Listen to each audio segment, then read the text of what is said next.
If you're new to QGIS, you might have heard people talking about plugins, but maybe you don't know exactly what that is. Well, let me explain.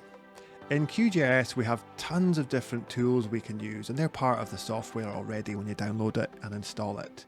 We can add OpenStreetMap base layers via the XYZ tiles option in the browser. We can do all sorts of things with the different menus. We can use the tools in the processing toolbox.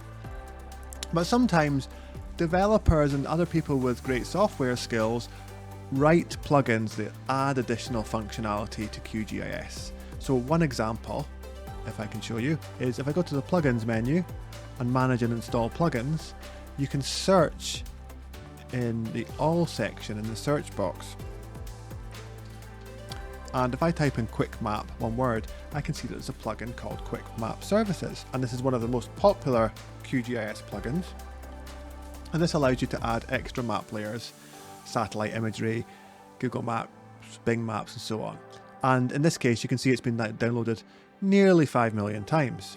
And it's very popular and it's got a high rating.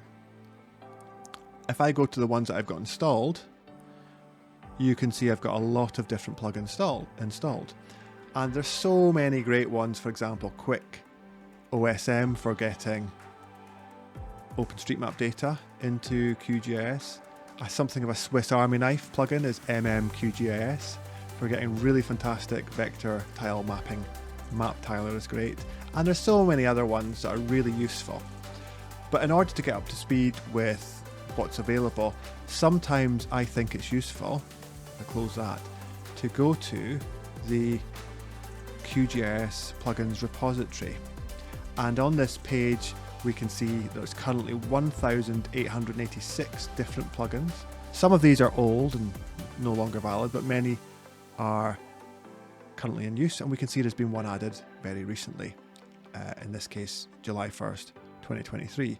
If I click the button to sort by number of downloads, this will sort the plugins by popularity.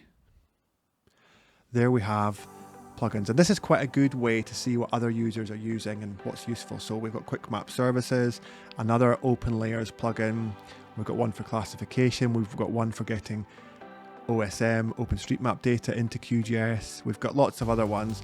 QGIS to web is great for turning your maps into web maps.